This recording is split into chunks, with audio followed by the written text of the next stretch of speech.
¡Vamos, hostia! ¡Vamos, hostia!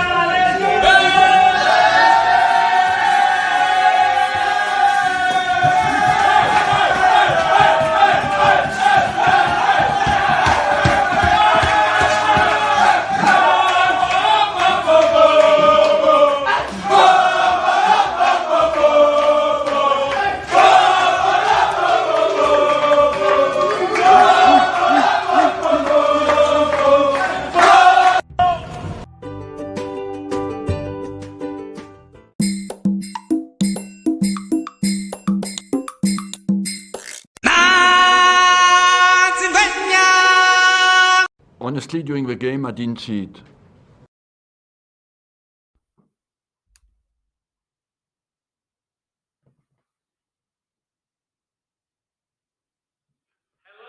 Welcome to our Fein online event. It's a live stream of an interview with Arsene Wenger. If you're watching us live, it's lovely to have you with us. If you're watching on the 48-hour catch-up, I really hope you enjoy the evening.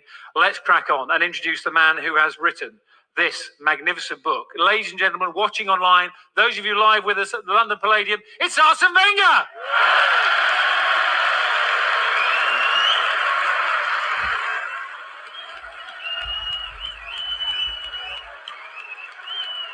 Thank you.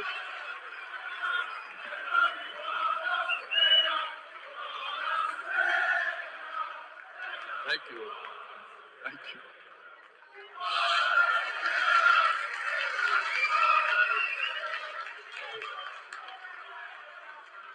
Thank you so much for such a wonderful welcome. Did you hear they booed me when I came out because it wasn't you? It was difficult for me, very difficult for me. What a pleasure, Arsene, to spend some time with you tonight. We've had lots of questions sent in. You'll be amazed to hear almost all of them are about Arsenal. We'll get to some of those. We'll sort of stitch them into the chat as we go through a very long, a very successful career. And we will get to Arsenal as well, because there's lots to talk about with regards to that. But I wanted to ask you, first of all, about the experience of writing this book. Because as you get to read it, you'll find that you get to know a lot about this man. And you tell us all about your life right back to the start as well. So the actual, I suppose, the process of writing it, did you enjoy it? Did you find out things about yourself that, you know, maybe you hadn't thought you would share? I did, in fact, enjoy it, I must say, because I resisted a long time to write the book. And in the end, when in my family I lost my brother, my sister, and I thought maybe I have to leave for people to come after me in a family, what happened, you know, before them.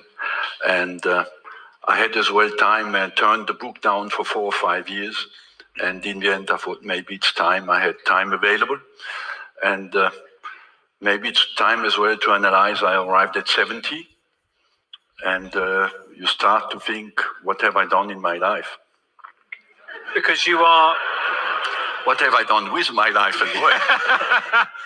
Because you have been, for many years, you've been, you know, living this high-octane football life, obsessed with football from a very early age. I wouldn't imagine you've had time to devote the amount of, you know, sat down thinking about it to write a book like this. I wanted to show 2 things, basically, is that when you're a little boy and you have a passion, life can be bigger than your dream.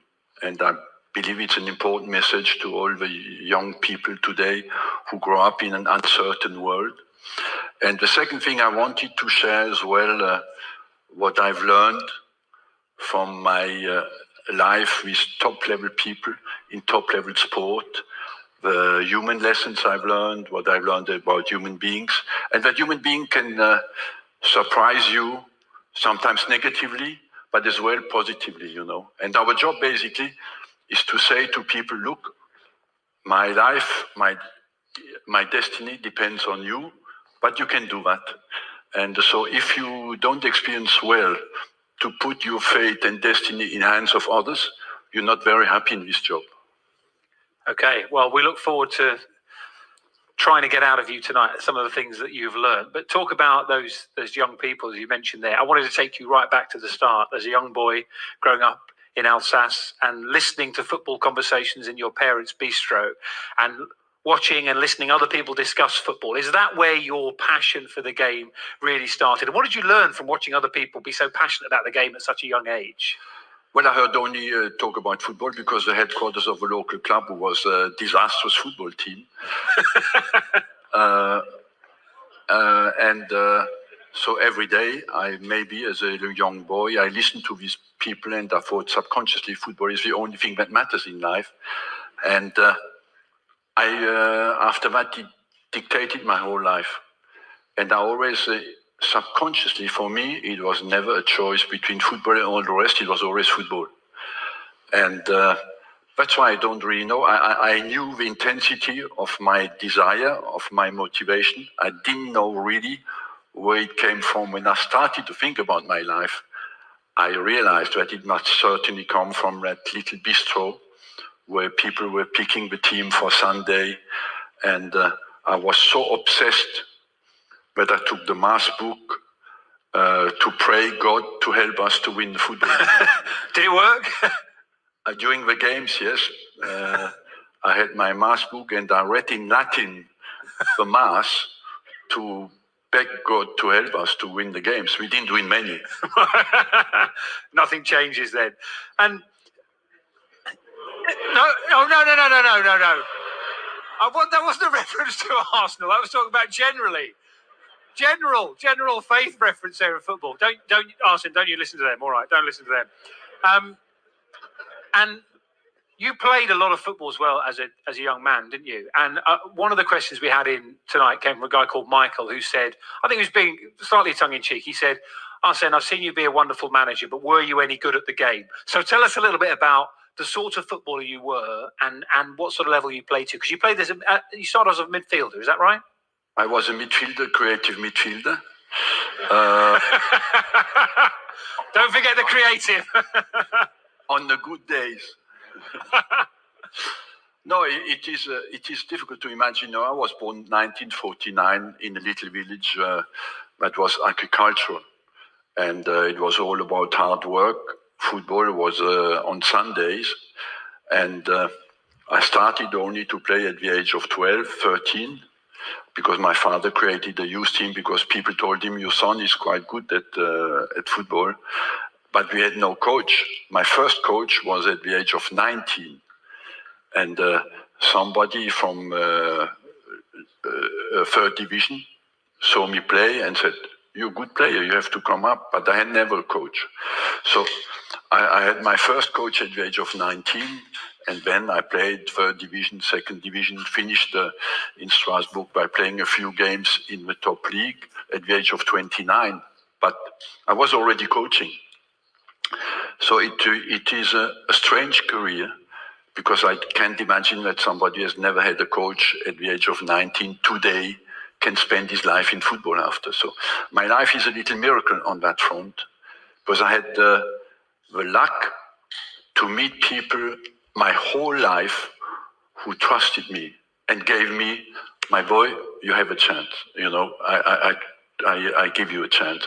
And I believe that life is the meeting of an attitude, a passion, and as well somebody who gives you a chance. And maybe the rest of my life I had always that in my mind. If I can give a chance to somebody, let's do it. So that was always in your mind going forward? It was always in my mind. Other players and signed other players? Today I'm head of a program at FIFA who is basically based on that. Give every boy in the world a chance to play, not to become a star, but to have the luck to play football with his friends and enjoy it. So first coach at sort of 18, 19, and then you were, as you said, you were coaching yourself before the age of 30 while you were still playing. Who were your sort of early influences at that time? Either players that you liked to watch and enjoyed watching, or people who were influencing you as a player yourself? My first influence was a man called Max Hild, who was a manager. He saw me play, and after, he took me to the games, to international games. What I had in my whole life as a player the managers talked always to me. Did they see something in me that was passion or maybe some talent to analyze a game? I don't know. But he was the first guy, and he encouraged me to become a manager, to become a coach. And at the age of 25, 26 already, I educated younger coaches, for youth teams. And I was already experienced to coach. I created a children's school from 5 to 7. At the time, it didn't exist. So I was always interested in that. I don't think anyone here will be surprised to hear that when you read the book yourself, Arsene was an innovator at a very early age. So when you were starting to coach at Nancy around the age of sort of 30, is it right you brought a dietitian into the team even then in the mid-80s? So where did that sort of influence of always trying to find how to do things better, where did that come from? Well, I believe in my life as a coach, I met two people basically to make it as simple as possible. You have guys who have an intrinsic motivation and the extrinsic motivation. The intrinsic motivation is people who set themselves target. They have an internal need to push themselves. They're not necessarily happy people. They carry something that is a suffering inside them and dissatisfaction that transform into motivation.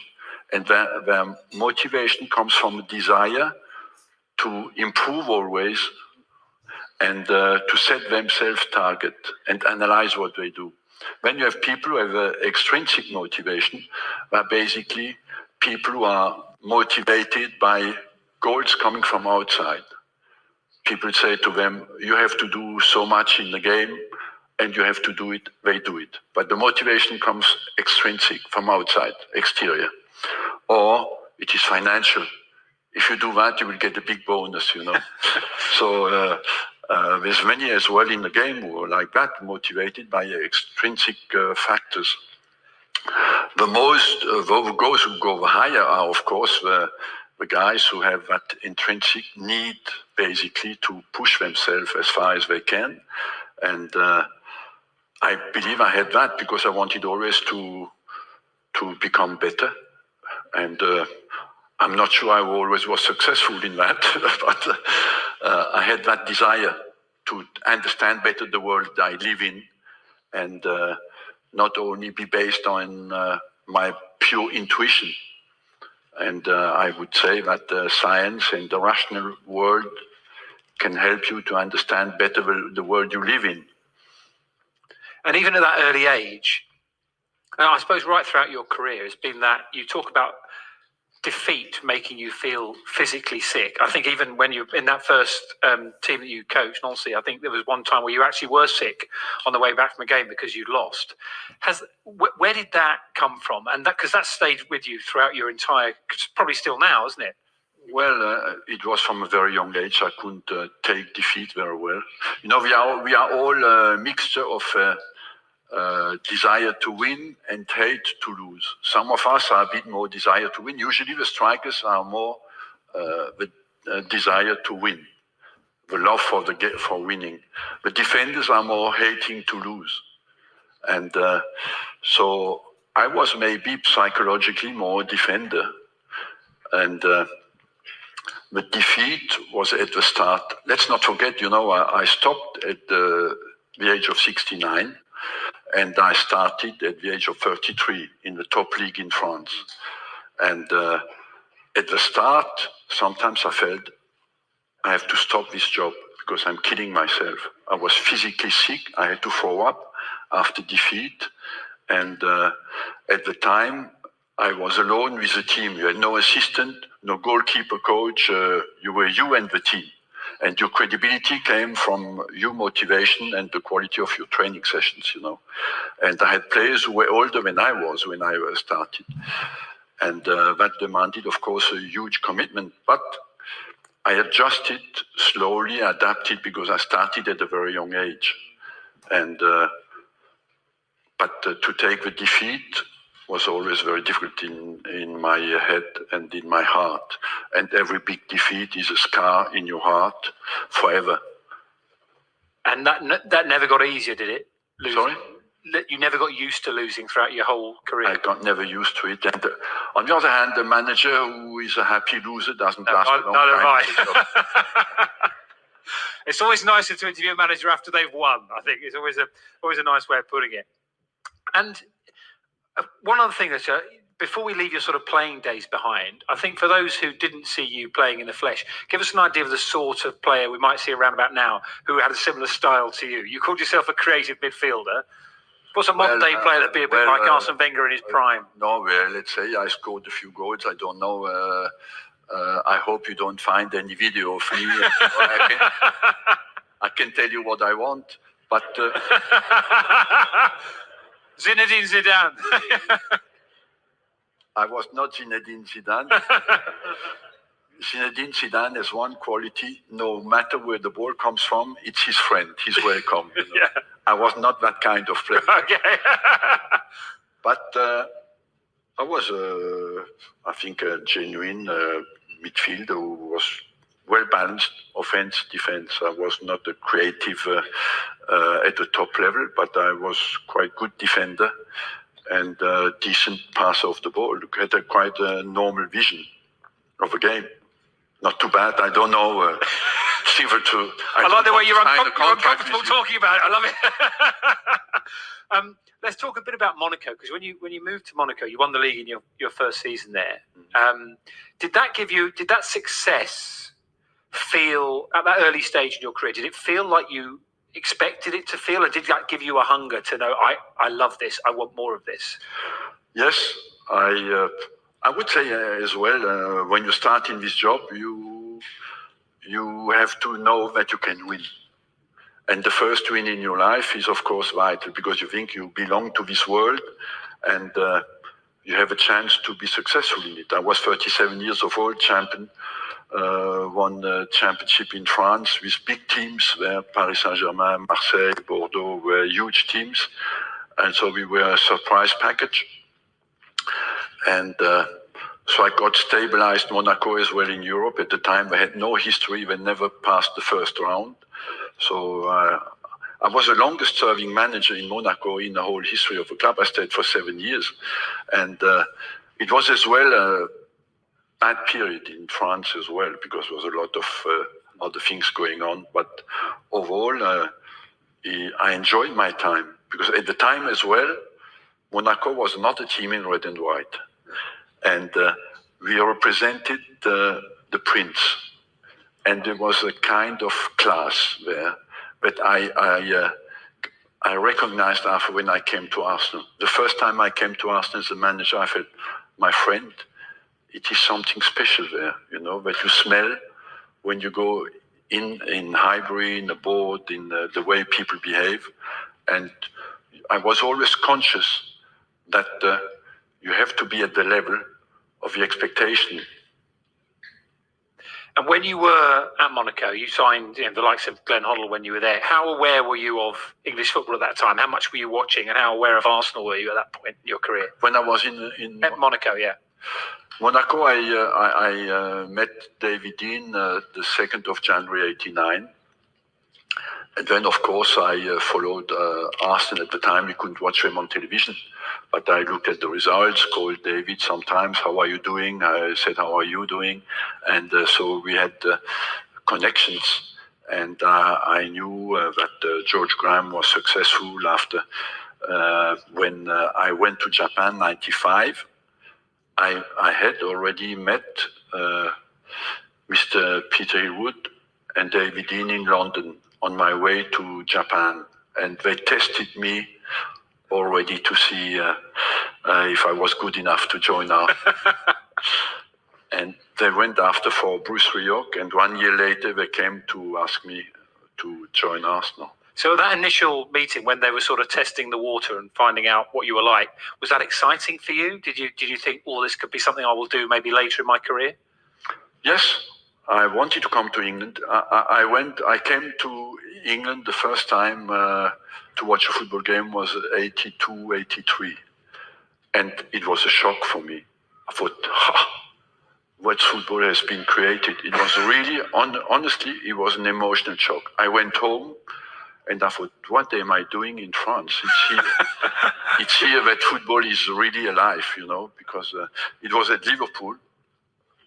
It was a game where you could feel the passion of the game. And what was very strong for me is that the supporters experienced the game really 100%. They tackled with the player. The corner was positive. Everything, they lived the game. And so I had that in my mind. If one day I can come here, I will do it. One day I'll do it. And before we get to Arsenal, that time in Japan, again, when you write in the book, it's a really interesting, because we'll talk a little bit about more your relationship with the press as we sort of go through the evening. But is it right, in Japan, you didn't read any of the press? You weren't aware of what they were writing about? It's not that I didn't read, I couldn't read. You couldn't read, okay. Well, slightly different. But was that actually, in a strange way, was that actually a relief to not know what that discussion was on? Yes, I didn't start well because Nagoya was a burden of a J-League, they called them. And so I discovered the complete freedom when a journalist writes that you're useless. I did welcome him the next day with a smile because I couldn't read what he wrote.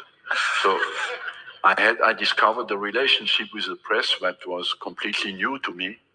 And I discovered as well a country that was willing to do well and had natural qualities to work hard and to work for each other. It is a natural team mentality. And I moved away a little bit away from the pressure that you have in Europe. And it refreshed me. Having had that experience of watching football in the early 80s in the UK and wanting that, when that opportunity then came after Japan to come to Arsenal, talk to us about that excitement of getting that chance. Because at the time, everyone will remember the headlines of Arsene, who I'm sure you remember those as well. What was that like, those first few days of trying to arrive, trying to make an impact and trying to find a suit that fitted properly? Well, at the time, it's difficult to put that into perspective. Now it's 96, no social networks. I was already, quite successful. I was manager of the year in France, was manager of the year in Japan. I came to England and suddenly it's Arsene who. And so I had to start from scratch again. And I could understand that and I accepted it. But of course, I could feel skepticism among the players. I inherited a team that was monocultural English guys, tough guys.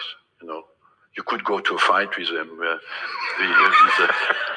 The Adams, the Bold, the Keown, the Winterburn, the Dixon, the Seaman at the back. They told you, don't worry, we go on, we can fight. We're in charge, yeah. we are ready for the fight. They were a little bit on the old way of behavior. Very, very diplomatic, Arsene, yeah. No, they were very good on the pitch, but they are very good at night off the pitch as well. But when you needed men, they were there, I had a huge respect for them and I discovered something when I encouraged them to play out from the back. They're a much better player when I fought at the start. And I tried to, of course, to bring my own training sessions were based more on mobility, technical qualities, but as well to give them a new way of life to prepare for the game. They were skeptical, I must say, because you don't suppress the beers and the wine without getting any skepticism, but they were clever, intelligent. But in 96, this team was a very sensitive team for me because they were all around 30. I had 9 players who were 30 or over. So I knew at some stage I will have to tell all these guys that it's over, and that is very difficult when you're manager, because when you have so many players of the same age, they stick together. And I pushed them as far as I could, And they were clever enough because 96 was the change of the television money.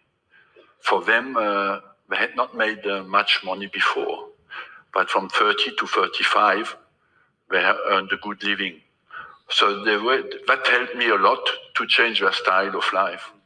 I'm sure I know you're very good with dates. I don't know how many people here tonight and those watching online are aware that this is actually an anniversary, isn't it? The 12th of October. 12th of October, yeah.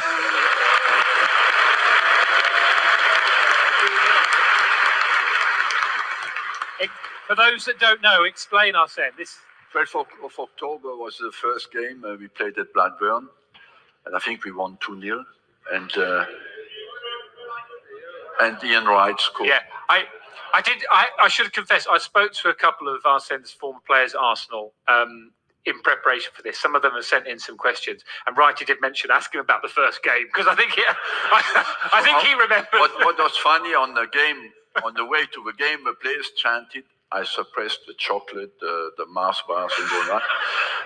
And on the way to the stadium, the players chanted at the back of the coach, "We want our Mars bars." And I said to Gary Loon, "What are they chanting there?" He said, "They want the Mars bars." I said, so I would imagine Wrighty was involved in that, I would imagine, yeah? At half time, we were 1-0 up, I think. And nobody said a word. Usually I let the players come in, calm down. They speak, they talk with the physio. Nobody said a word. And I said to the physio, "What's going on there?" He said, "They're hungry."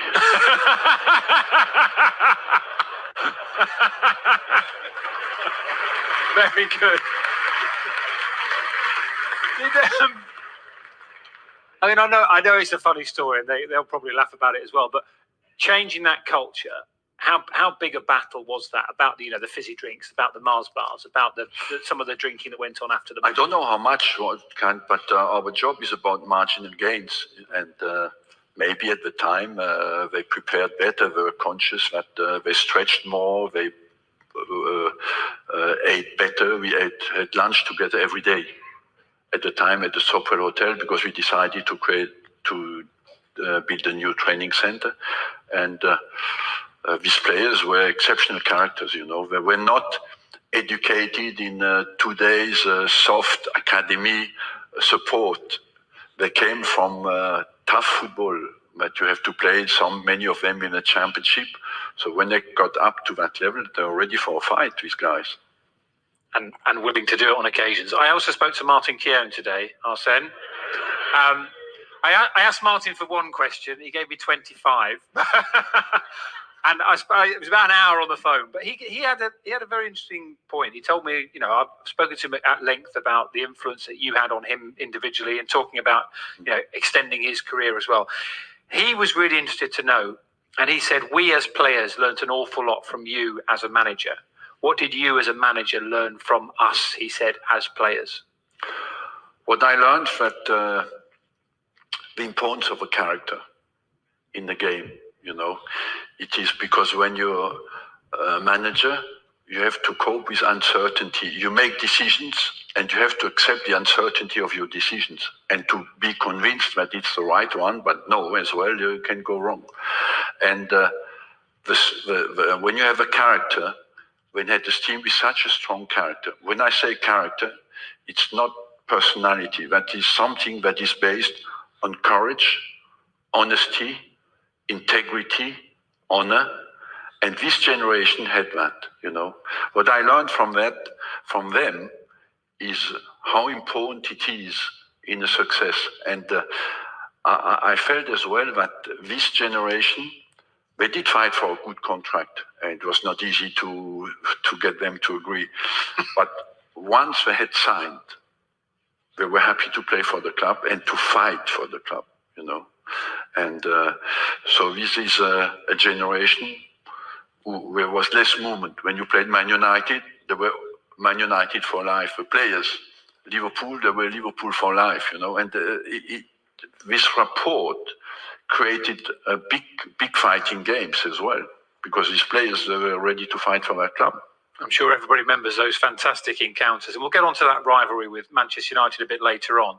But from you said, you said Arsene, who those headlines, and within 2 years you'd won the double. And with this side of, as you said, some aging players in there. We'll talk a bit about the transition and the players that you brought in. But that must have been a real vindication of your methods, of what you were trying to do. The fact that you'd taken this Arsenal side, who were up against some fantastic teams at that time in English football, you'd taken them to the very top.